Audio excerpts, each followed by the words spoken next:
Assalamualaikum warahmatullahi wabarakatuh. Perkenalkan, nama saya Tori Kulusni dari kelas 3C Ilmu Komunikasi. Nah, dalam video ini saya ada mata kuliah pelajaran komunikasi massa. UTS-nya itu untuk membuat video penjelasan singkat tentang dua materi perkuliahan beliau. Nah, di sini yang pertama itu saya akan menjelaskan tentang apa itu pengertian dari komunikasi massa. Jadi definisi komunikasi itu adalah cara sebuah media massa sebagai penyampaian pesan terhadap orang banyak. Lebih rinci lagi itu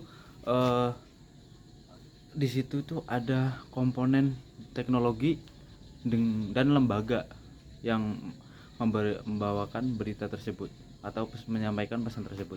Di komunikasi massa itu ada ciri dan karakteristiknya sendiri.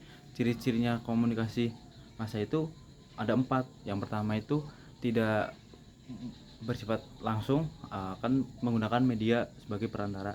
Yang kedua itu satu arah, jadi tidak bisa langsung mendapat respon dari publik ataupun sebagainya.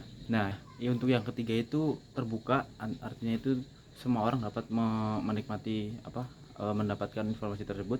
Dan yang terakhir itu adalah luas, jadi jangkauan itu luas untuk semua masyarakat yang berada dalam jangkauannya tersebut. Nah, untuk karakteristiknya itu sendiri itu ada beberapa. Yang pertama itu ada komunikatornya itu melembaga, alias itu bukan individu, jadi kayak instansi, sebuah instansi. Nah, yang seterusnya itu adalah pesannya itu umum, jadi menyampaikan pesan yang umum. Terus dari latar belakang yang halayaknya itu latar belakangnya itu berbeda gitu, nggak satu pihak kayak miskin kaya, terus bersifat heterogen. Nah, yang terus itu serempak penyampaiannya, jadi ada beberapa orang yang menerima pesan itu secara bersamaan, ya kan terjadi serempak dan tergantung pada teknologi kayak seperti kamera, jaringan listrik ataupun dan sebagainya. Nah, yang terakhir itu ada gatekeeper. Gatekeeper itu apa? Itu adalah orang yang mengatur berita itu layak ditayangkan atau tidak. Nah, selanjutnya itu ada fungsi dari komunikasi massa sendiri. Nah, komunikasi massa itu mempunyai 4 fungsi, yaitu memberikan informasi, mendidik, untuk pengawasan sosial, ataupun untuk menghibur seperti acara TV talk show itu kan menghibur gitu. Itu fungsi dari komunikasi massa. Selanjutnya komunikasi itu mempunyai efek, ya.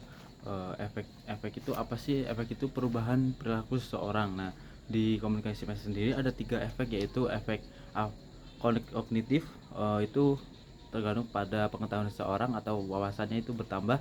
Terus afektif itu ada perasaan orang seperti kita menonton video drakor itu kan kadang kita itu hatinya itu ikut sedih begitu. Nah, terus yang terakhir itu ada behavioral atau konatif.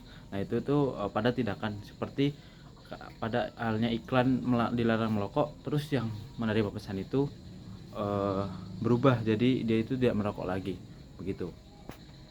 Nah, selanjutnya ada komunikator dari media massa. Komunikator media massa yang di sini tuh harus mempunyai karakter. Nah, 3 karakter dari Aristoteles yang tentang etos itu ada 3, yaitu good. Yang pertama itu ada goodwill, itu niat baik.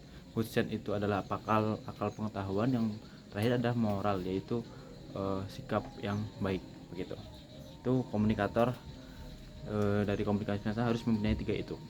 Nah, selanjutnya itu ada kode dan konten. Kode itu apa sih? Kode itu simbol-simbol yang digunakan untuk menyampaikan informasi sebuah berita gitu, seperti tulisan, musik itu bisa.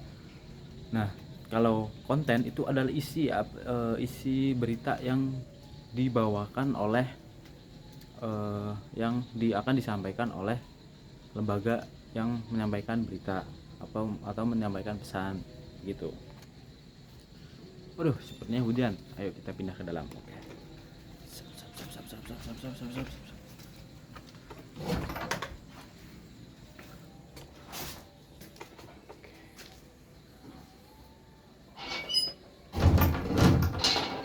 Nah, selanjutnya itu ada regulator, gatekeeper dan regulator. Apa itu gatekeeper. Nah, gatekeeper itu di situ tuh adalah orang yang berwenang untuk memutus atau tidak menayangkan berita. Nah, jadi itu dia penentuan antara itu layak ditayangkan atau tidak begitu. Nah, sedangkan untuk regulator eh, itu ada sistem di luar instansi. Nah, maaf yang untuk yang tadi gatekeeper itu di dalam instansi seperti kayak tim redaksi, editor itu bisa mengangkat berita. Nah, untuk regulator sendiri itu dari luar instansi, istilahnya itu kayak pemerintah, pengiklan, organisasi profesi maupun konsumen atau audiens yang terkait. Untuk caranya itu begini, kalau pemerintah itu kan ada KPI. Nah, itu bisa dia mencabut izin siaran berita yang membawakan berita hoax. Nah, untuk pengiklan itu bisa dia mencabut kerjasama dengan media yang memberitakan berita tersebut. Untuk yang organisasi profesi itu bisa PWI, Persatuan Wartawan Indonesia, itu bisa mencabut izin jurnalis dari pembawa berita yang menyalahartikan begitu. Nah, untuk yang konsumen itu bisa kita melaporkan ke KPI, Kominfo, itu bisa juga sebagai regulator. Atau nah, selanjutnya itu ada audiens. Siapa yang disebut audiens di sini? Disebut audiens di sini adalah kita sebagai konsumen, kayak konsumen berita gitu, kayak masyarakat luas, itu disebut audiens. Jadi audiens itu aset utama dalam komunikasi massa, karena tanpa audiens juga buat apa sih gitu kan.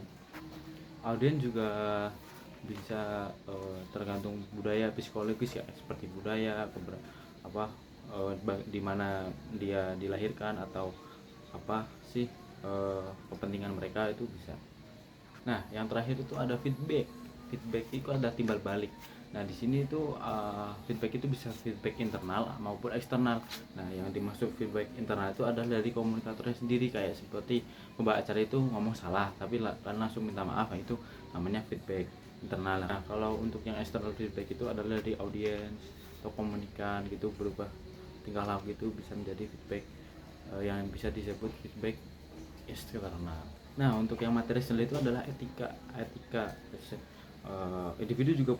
Individu itu punya etika agar bisa dianggap baik. Nah, sama seperti komunikasi massa juga harus di dalam media tersebut harus punya etika, attitude yang baik agar media itu dapat dipercaya oleh khalayak luas gitu. Ada beberapa yang harus ditekankan pada etika ini. Salah satunya adalah tanggung jawab. Di sini itu bermaksud kayak harusnya media itu menyebarkan berita yang sesuai begitu, tidak berita abal-abal, tidak hoax begitu kan. Nah, terus keadilan itu apa? Nah, keadilan itu kayak seperti misalkan memberitakan tentang korupsi. Nah, itu pihak yang tertuduh atau tersangkanya itu harus diberikan penjelasan waktu ruang untuk menjelaskan, mengklarifikasi lah istilahnya itu, nah agar bersifat adil gitu.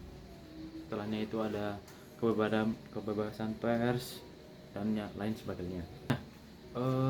Di sisi komunikasinya juga terdapat hambatan. Apa itu hambatannya? Itu dibagi tiga menjadi hambatan psikologis, itu dari kita itu prasangka, terus mekanis itu kayak gangguan TV atau radio yang suaranya sember, terus dan yang terakhir itu ada hambatannya itu sosiokultural ya, karena kita beragam budaya, makanya ya terkadang itu beda ya, itunya pemikirannya juga, cara pandang dan cara menangkapnya juga kan berbeda gitu. Nah, selanjutnya ada kekurangan dan kelebihan dari komunikasi massa.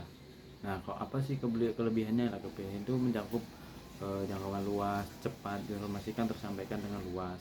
Nah, kekurangannya itu apa? Kekurangannya itu tidak interaktif karena bersifat satu arah kan, tidak langsung ada timbal balik atau respon dari audiens begitu. Nah, yang selanjutnya itu ada tahapan model kayak komunikasi massa. Nah, di sini tahap itu ada 3 tahap. Yang pertama itu satu tahap, yang kedua itu 2 tahap, nah yang ketiga itu adalah multi tahap. Yang pertama itu bagaimana sih? Nah, jadi yang pertama itu jadi pesan langsung tersampaikan kepada halayak umum gitu. Jadi di sini tuh kayak seperti contohnya itu BMKG. BMKG itu mengabarkan bahwa di daerah A terjadi bencana, nah langsung segera evakuasi. Nah itu namanya satu arah atau one step flow.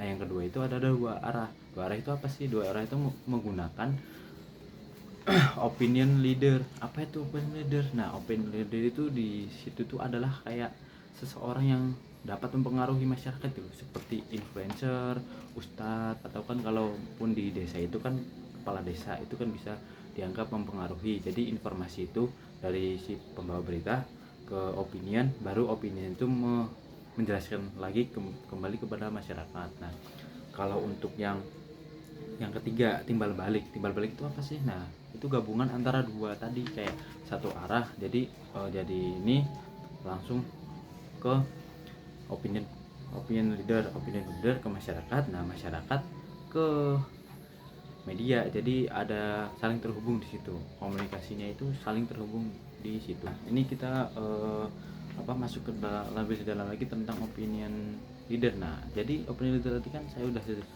bilang karena itu orang yang berpengaruh ya.